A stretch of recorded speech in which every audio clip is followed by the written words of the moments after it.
Good afternoon, colleagues. Our next presenters is Dr. Sweta, Patnaik and Dr. Bronwyn Swartz. They are going to be talking about exploring the impact of mobile instant messaging on learning. Can you start and show your presentation and upload your presentation on the screen? Thank you. Okay. You can share your presentation, colleagues, on the screen. I'll start now. Good Okay. afternoon, everyone. Good afternoon, Pauline. Good afternoon, colleagues. Good afternoon, colleagues. I'm going to switch off my camera now. I just wanted to greet everyone. It's fine. It's okay. Hello. Yes. Yes, you greeted us. Thanks.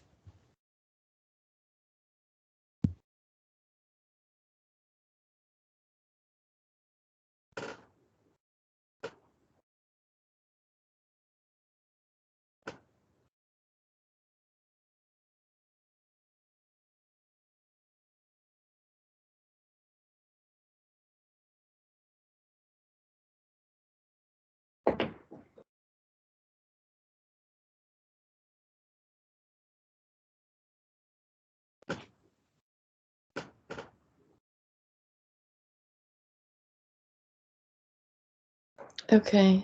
On my side, it looks as if it's being shared. Yeah. Yeah, it's showing on our side also. I can see it. Thanks. Okay. That's Thank you. perfect. Yeah. Okay. Thank you, Bronwyn, for that. Good afternoon, colleagues, and thank you to the RITAL team for giving us an opportunity to speak. So the paper that we're presenting today is myself and my colleague, Dr. Bronwyn Swartz.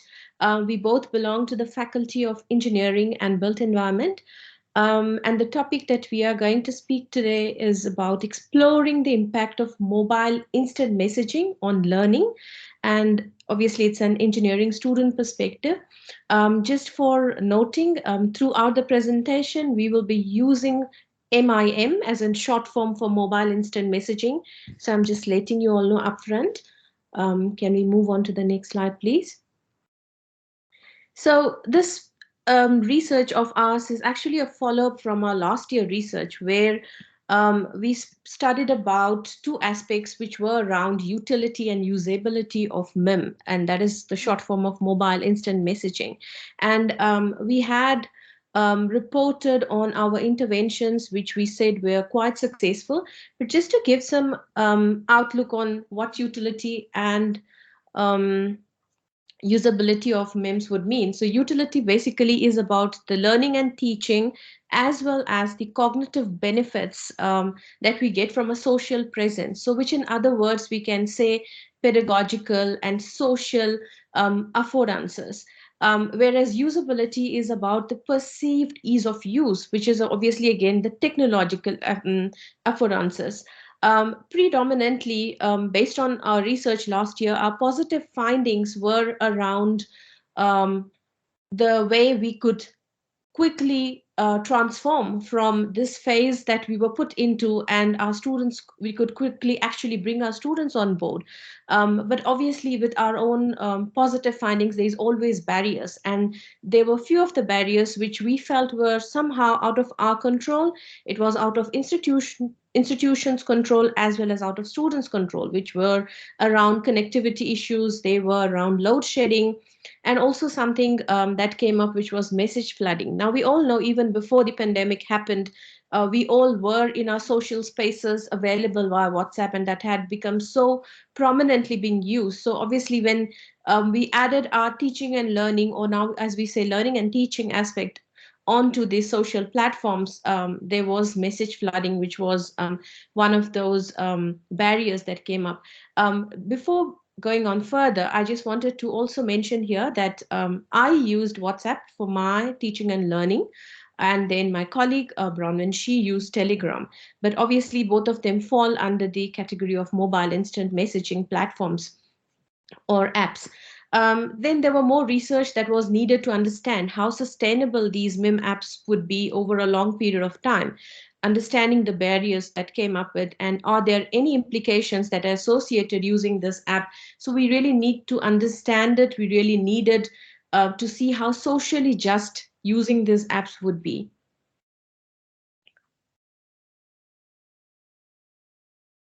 And then keeping that in mind, we tried to explore the impact of mobile instant messaging on our learning with a focus on how socially adaptable or how socially justified it is going to be or it is not going to be. And we used the framework that was suggested by the famous Nancy Fraser, commonly referred to as 3 Rs, where Fraser proposed these 3 dimensions which may be used when researching a community of learners. And these dimensions were redistribution, it was recognition, and it was representation.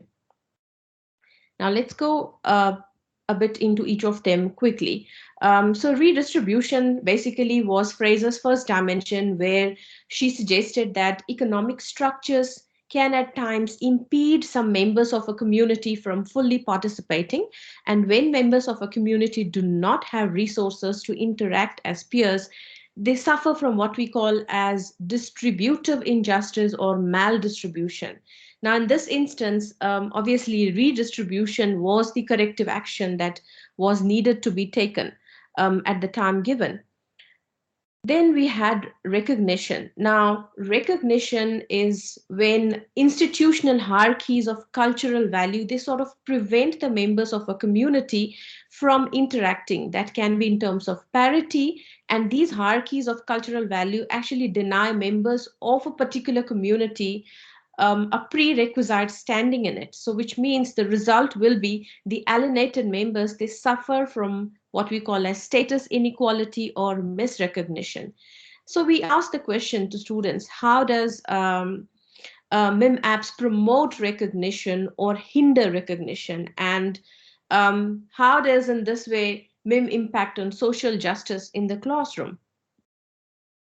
Now moving on to the third part of the framework, or the third part of the 3 Rs, was representation.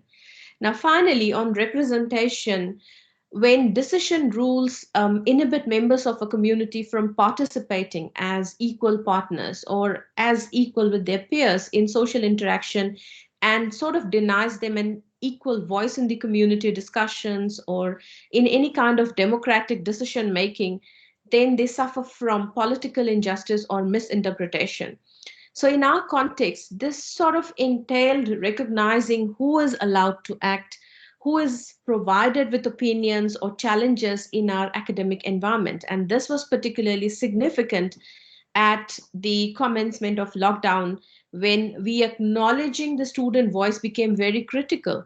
And it was critical because the way we didn't understand how to manage ourselves and then our students and everybody's well-being, it was even difficult for them. So it was vital for us to acknowledge our student voices, their needs, and what could be manageable at that point of time.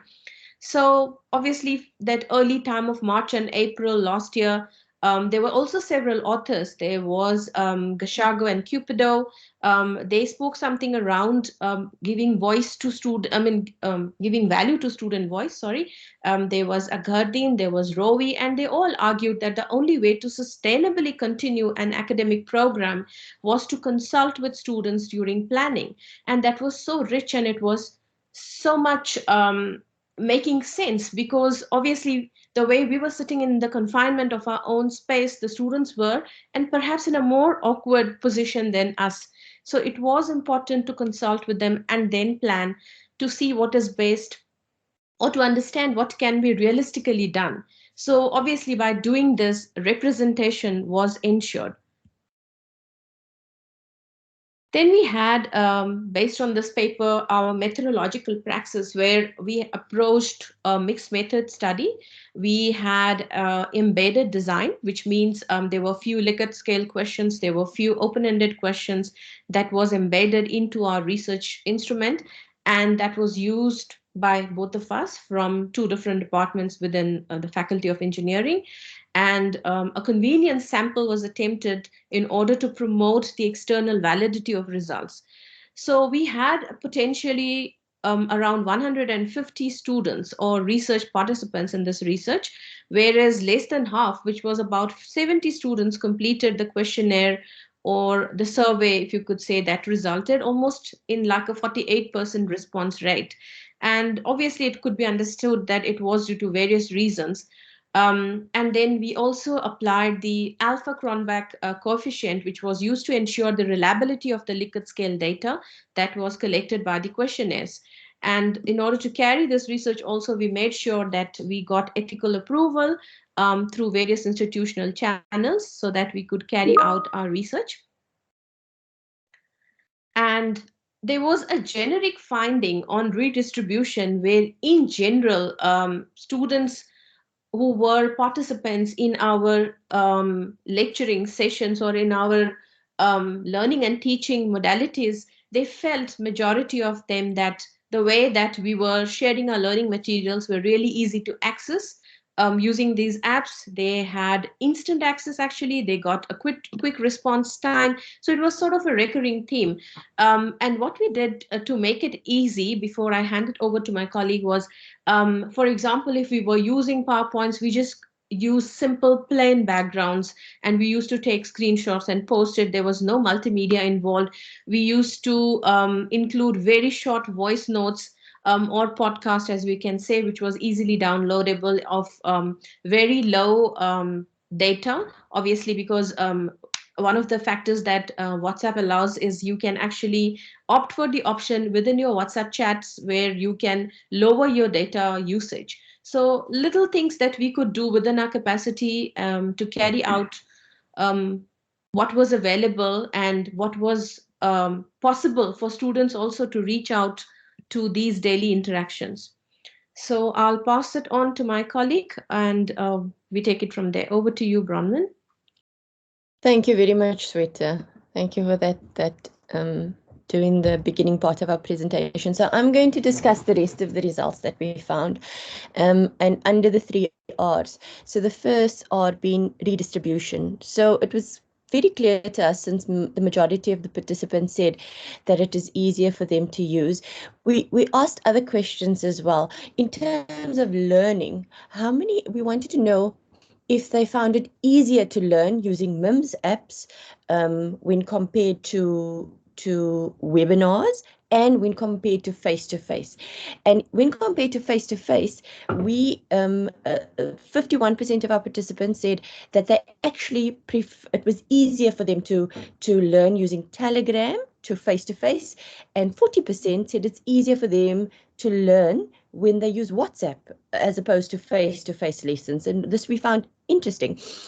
And then in terms of webinars, the comparison, we see it drops slightly, because webinars, the advantages with using this, so the students gave us some of the advantages of using MIMS, and because of those advantages, webinars are similar to using MIMS, and so we find that only 38% of the research participants preferred using MIMS, Telegram, and 34% preferred using WhatsApp as opposed to attending weekly webinars.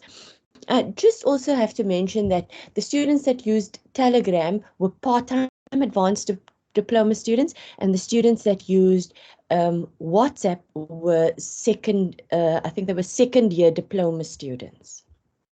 And we'll elaborate a little bit on the advantages and disadvantages now. So some of the disadvantages that the students reported were there's high chances of being distracted, and it's the message flooding that Sweta mentioned earlier on. One of the students said, so many messages at once were very overwhelming for me. Other disadvantages, which we all can relate to, is poor network connectivity. One student said some documents get lost because of phones that don't have space, and another student said if your phone breaks, you're then unable to attend lessons. So these are the reasons why the students did not want to use MIMS for their learning.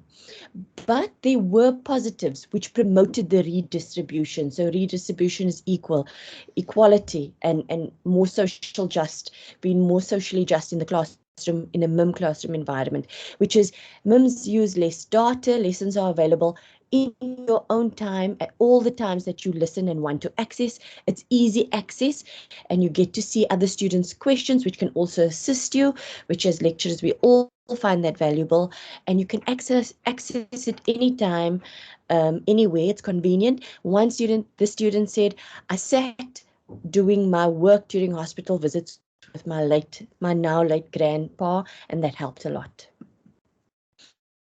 Moving on to recognition and representation. When we analyzed the data, we found that there were overlapping areas between phrases' second and third dimension. From our point of view, we understood recognition to be action to prevent our students from feeling unnecessarily vulnerable and discriminated against due to their personal situations.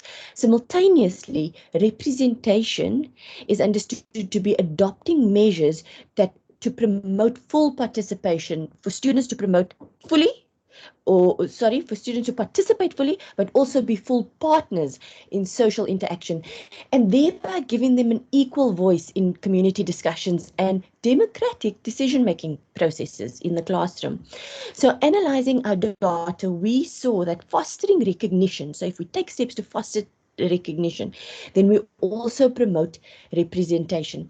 And the way that we measured recognition and representation was to look at lecturer to student interaction, student to student, so peer interaction, and then group work. Also look at how MIMS apps had an impact on those three things. So in terms of lecturer engagement, 47% of the research participants reported it was easier for them to engage with a lecture on Telegram and than face-to-face lessons, and 23% said it's easier for them to engage on WhatsApp than face-to-face lessons. And that's quite interesting. So it means that in face-to-face lessons, the students struggle to engage with a lecturer, but they're more free to engage when they use MIMS. 57%, now this is quite good, 57% of the research participants said it's easier for them to engage on a lecture with Telegram than in a webinar, and 43% reported it's easier for them to engage with a lecturer than on WhatsApp than in a webinar. Peer-to-peer engagement, we saw that 49 and 43% respectively of the research participants said it was easier for them to engage with other students than in face-to-face class. And 62% and 54% perceived it's easier to engage with other students on Telegram and WhatsApp. So in this sense, from these results, we can see that using MIMS promotes social learning and social presence. These findings are significant, especially during lockdown and after lockdown. We don't have that contact with our students, and students don't have that contact with each other. So it becomes critical when you try to develop a sustainable teaching solution to complete our academic programs. In terms of group work, something that stood out for us was this quote, where the student said that honestly working in WhatsApp and trying to do group